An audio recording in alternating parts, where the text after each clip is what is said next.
Hello everyone.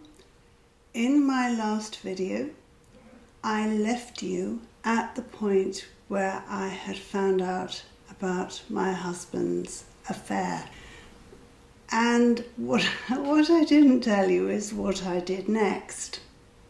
So if that interests you, then stick around. Now, finding out something like that is not ideal, but when you have found out about it from an extremely reliable source, his sister, then really you can't ignore it, because even when you try, it keeps buzzing around in your head every single minute of the day. And at some point I felt it necessary to actually find out a little bit more. And I contacted the babysitter. She was quite happy to come round because she didn't know what I was going to say. And I made her a coffee and she sat at my breakfast bar, and then I started talking to her. And I told her that my husband had told me about their affair. I know that was a lie, but I didn't know what to say. I couldn't say, oh, well, I've heard, because she'd undoubtedly deny it. So I told her my husband had told me about the affair and that I wanted to hear how it started from her point of view, because I didn't believe everything he was saying. That was a bit underhand, but you do what you can at the time. So she actually told me. She told me how it started, how he came on to her, all of it. How they would wait until I'd gone out to do my pottery parties, and then he'd come home, and that's when the bad things were happening. And I have to tell you, I don't know what I was expecting. I thought she was going to say, no, I don't know what he's talking about. Nothing happened. But she didn't.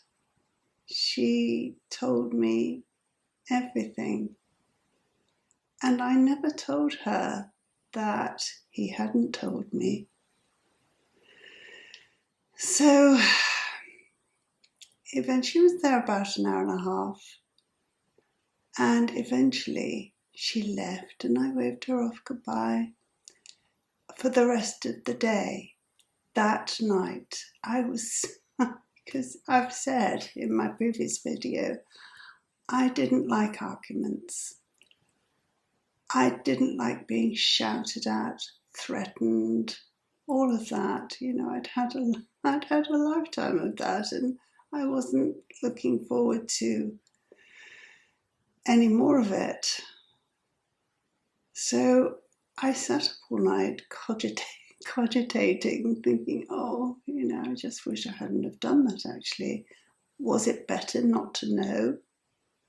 But once you know, you can't put the cat back into the bag. It's out and it's roaming and pooing all over your house.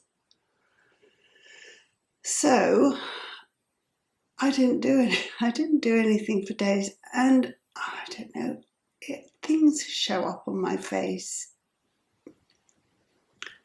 I couldn't help not looking upset, sad, all the rest of it.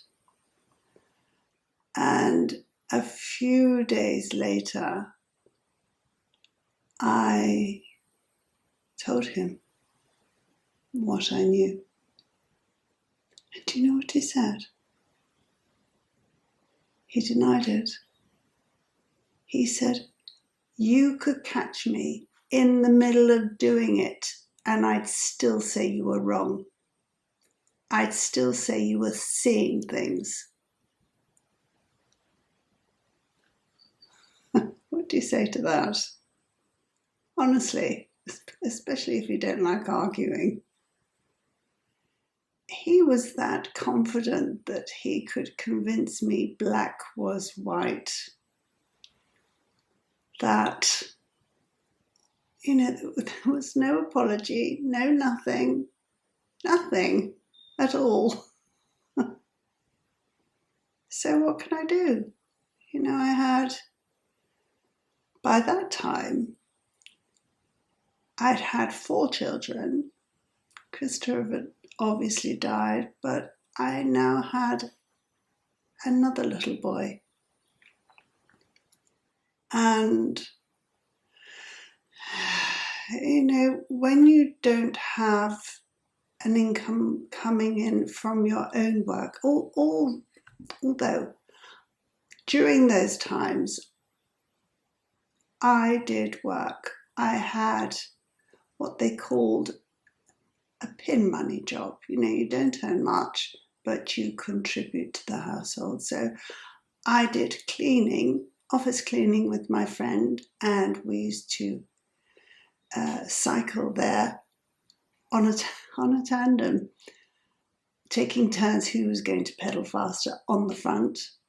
But generally, we always went by her bike. It was her tandem. And I did that for a couple of years with her. And, we'd fly through those offices. We had a system.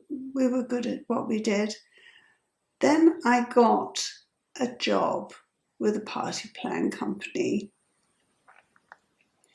And I was selling pottery. Now, those crates that all our pottery was in were quite heavy. There were about 4 or 5 crates, and they were jam-packed full of pottery. And then you go to other people's houses.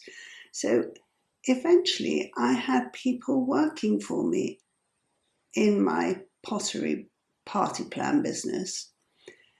I would get commission, and I would get a tiny percentage of what they were earning in commission too. So that was good. So I did contribute.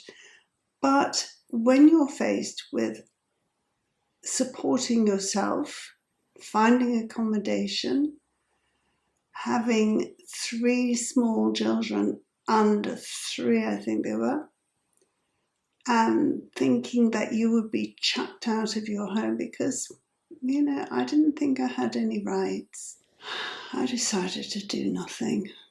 I knew he'd done it. His own sister told me. And the young girl that he was doing it with told me. But, when you feel stuck and you feel powerless, which is the worst thing actually, feeling that you have absolutely no power at all. So we just carried on. He didn't mention the affair, and I certainly didn't mention it.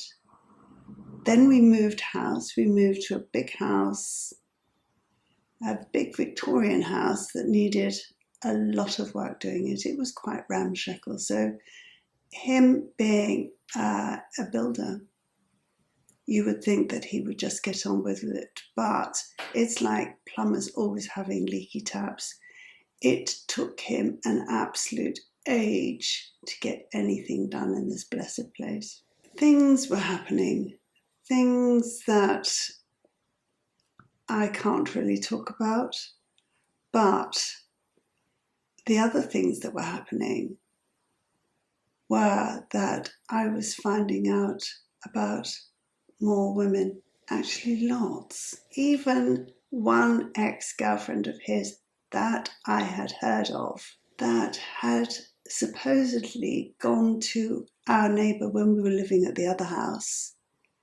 And I found her. She knocked on the door and asked me about our neighbour. And I said, no, she's not in, but you can come in here and wait for her if you like. Little did I know that she was coming to see him. I think she was coming to give him a shock, but this gormless wife of his invited her in, made her coffee, and she waited a couple of hours and then she left. I mean, how gormless is that? Well, I found out how gormless it was a couple of years later when I realised what I'd done. And I had to laugh because you couldn't make it out, could you? But I did find out about lots of other women that he'd been messing around with. He was so controlling. I now know it to be coercive control, but I didn't then. I thought he was just possessive. When I was doing these party plans, you had to arrange a Christmas get-together with all your team.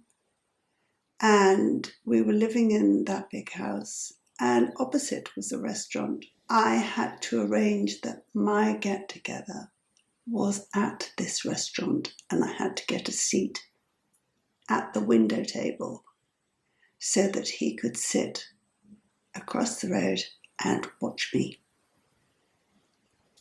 He was obviously so trusting. So I did that, but he would get very, if somebody spoke to me, if a man looked at me, if a man spoke to me, I would absolutely dread it because he would get really angry. He would control what I wore.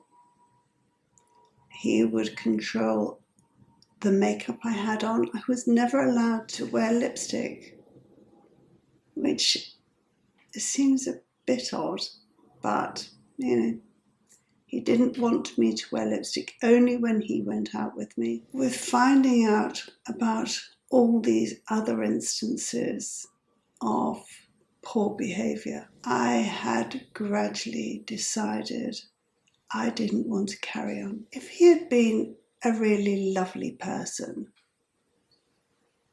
and sweet and kind, I think because of the children, I could have thought, I don't know, I'll forgive you. But the mere fact that he was too cowardly to even admit what he had done. He was spineless. And although he was big and tough, he was still spineless. It takes something to admit where you've gone wrong, and he wasn't capable of it. So one day after, I think we'd had an argument, a one-sided argument, because I wouldn't argue about because I didn't like it. But I'd done something to upset him, or not done something and it upset him. That was the straw that broke this particular camel's back. And the next day I went over the road to a solicitor with my little son in tow, and I filed for divorce. So when he came home that night, I told him, and he said nothing. Then he told me, "You think so-and-so's your friend? Well, she's not. We've been," well, I won't say what he said, "for a long time, and you didn't even know." And I thought, I don't believe you. You're just being mean. But it was. He then phoned her, told her what he told me, and said, as long as you say that I had lost my mind and that I'd gone insane like my mother, then he wouldn't tell her husband. And you know what? She wouldn't do that. She wouldn't do that. She put the phone down and she went straight in and told her husband what had been going on. Now, I know some might be appalled, but she was my friend. I could understand why she became infatuated with him, because her own husband was an alcoholic at that time. And life with an alcoholic must be hard. And here is this person complimenting you, paying you attention. You know, people say, walk a mile in my shoes and know what it's like. And I could understand her doing what she did. Plus, she wasn't in love with me, supposedly, and she wasn't married to me. So I could absolutely understand why she did that, why she succumbed, why she was, cajoled into that behaviour. And we're friends to this day. So she didn't do that. She told him, and they are still together. He then went on to phone my father, and he said that I'd gone mad, like my mother. And when I eventually got in touch with my father, he said, "Oh, sweetie, what have you done? Just don't do it. Just go back and stop it." So terribly supportive. So I didn't speak to him for ages. There was no support going to be coming from that part of my family. And, my mother was in Ireland, so nothing there. So the evening carried on like this. I had told him, he had told me about my friend, and then he picked up my car keys and he was fiddling around with them. And I wasn't taking much notice because, I just wasn't. I was that dim. And what he was doing was taking off every single house key off my key ring and then just leaving the car key on it. Then he grabbed me by the elbows, and frog marched me out of the house and told my children to wave goodbye to their mother. So I had nothing with me apart from this car key and nowhere to go. No phone, because we didn't in those days. So I drove up to West London to see my auntie. And she put me up. Having done that, I was now out of the house. And I was looking for a job. Then one day, I looked at the place where I had parked my car, and it was gone. It had been taken by my husband, it turns out. And he took it because it wasn't, although it was my car, his name, like everything else, was on the logbook. So he came, he took it, and left me with nothing. So I had to go and buy a car. My uncle took me to a Ford garage. I purchased a Ford Fiesta, a diesel one, and I purchased that on hire purchase, by which time I'd already got a job working in a betting office. I'd done that before when my firstborn was born, so I'd gone back to that.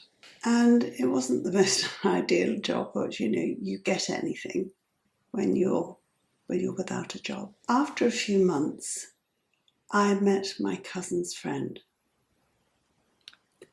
He was funny, very intelligent, seemingly kind, and we got on really well. Very intelligent person. We started going out. He was nice. And for the most part, he treated me kindly. What I didn't know was that he was an alcoholic. Eventually, whilst I had been working, I got the job in the betting office, and then I got a mortgage for a little flat, 2 bedrooms. And then I started working in a nightclub in the centre of London. On reception. I'm not very good at night. I'm a morning person, so staying up until 4 or 5 in the morning was a bit torturous, especially in the wee small hours when nobody's coming through the door and it's very quiet and your eyes start to droop. And you're not watching anything in the nightclub because you're through the door, so you can't see anything to keep your attention going. That was a hard job, but it was a job. And, a few famous people would come in. I was doing that and I was seeing my cousin's friend. At times we would go out together and he would drink excessively. Now, I wasn't a drinker. I didn't drink. I drank Coke with ice and lemon. But he did drink. But it didn't actually take much for him to get blind drunk. And when he was blind drunk, he became abusive, foul-mouthed, and incredibly embarrassing to be around. So I would always take my own car so that I had the ability to walk out and leave. Then he would come back the next day and apologize. Well, one time we decided that we would go to Tenerife together. And we went on this holiday and he started drinking on the plane, which was not a good sign. And by the time we got there, I think he was a little bit drunk. And during the evening, he carried on drinking, which, when you're with a binging alcoholic, because he wasn't like it every day. Sometimes he would go on a health kick and he was a runner. So he would go for long runs, he would eat healthily, he would get himself in shape. I mean, not that he wasn't really, he was very slim. And he would be really nice during those times. But it seemed like alcohol was a poison. It not only infected his ability to behave, but it infected his mind so that he was suspicious and abusive and foul-mouthed, and it was just awful. Anyway, I could see what was coming down the line with him constantly drinking, so I left. and I went up to our room. And he came in later and started being really, really abusive. Woke me up. Really, really nasty. So I ran out of the hotel room and I hid in the loos around the swimming pool, sitting on the floor. I'd been in those loos and the changing rooms for hours, and then I decided that I would go to the reception of the hotel and see if I could just sleep on one of their benches, padded benches, because it wasn't comfy on the loo floor. So I did, and the reception man was terribly sweet, very kind, and let me. And then in the morning, I said I'd better go back to the room now, because I thought he'd be sober by then. It was a long time afterwards. So I went back to the room. The reception man was standing in the background watching. And he opened the door. And immediately he saw me.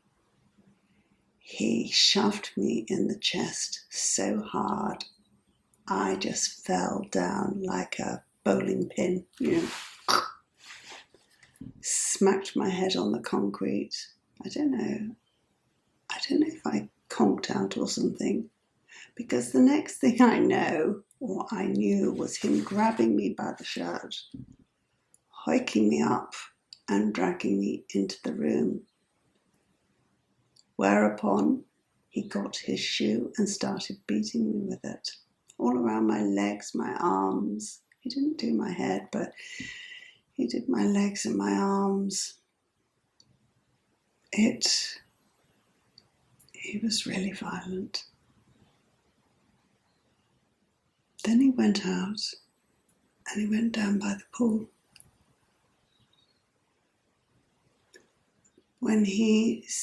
I had been talking to some girls. They were from the Elephant and Castle in London. They were very sweet. They were on a girls' holiday and they were having a great time. They were very sweet. And he was saying all sorts of untrue things about me. And they didn't believe it. Then, when I was lying up in the bed, I noticed that I couldn't stare at anything without it moving and shifting. And by lunchtime, I thought, well, I'm going to get up and I'm going to go downstairs and I'm going to see if those girls are there. Anyway, he was there still, sunbathing. And the girls were there, and I didn't go near him, obviously. And they told me what he'd said, and I told them what he'd done. So they said, you can't go back in that room. He'll end up killing you. Come to our room. So I spent the day with them. And that night, he found out what room they were in and was banging on the door, shouting my name, calling them names, getting more and more furious. So clearly he had been drinking a lot. And they protected me. What I didn't realise was that I had concussion and I wasn't capable of walking in a straight line. I couldn't keep my eyes still and I was in a bit of a bad way. So an ambulance was called and it took me to a hospital in the north of the island. And he came along with me. And it was not a nice hospital. The food, there was dirt on it. The fruit was dirty. It just didn't feel terribly hygienic. But they did say, you've got swelling on the brain. You have to stay in here. I stayed in there for 4 days and he stayed with me.